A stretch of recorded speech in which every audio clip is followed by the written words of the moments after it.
আজকে আস্তে আস্তে খবর পেলাম দেশের সর্বোচ্চ আদালত সুপ্রিম কোর্ট তৃণমূলের দাবিকে মান্যতা দিয়ে বলেছে লজিক্যাল ডিসক্রিপেন্সি লিস্ট রিলিজ করতে হবে।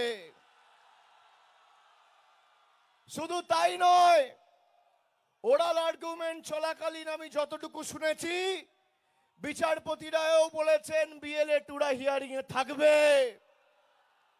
এর সাথে যারা হিয়ারিং এ যাচ্ছে তাদেরকে রসিদ দিতে হবে, অ্যাকনলেজমেন্ট দিতে হবে। বিজেপির এসআইআর এর খেলা শেষ।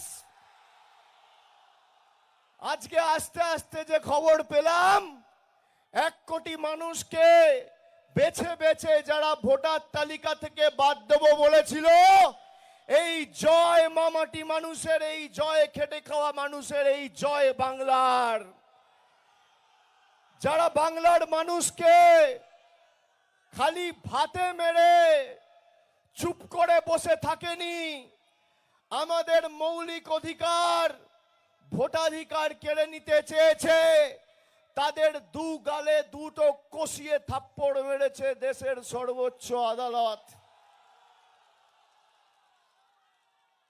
তাহলে কার ক্ষমতা বেশি, মোদিজি 10 কোটি মানুষ না বিজেপির জমিদার, বহিরাগত জল্লাদ না খেটে খাওয়া মানুষ?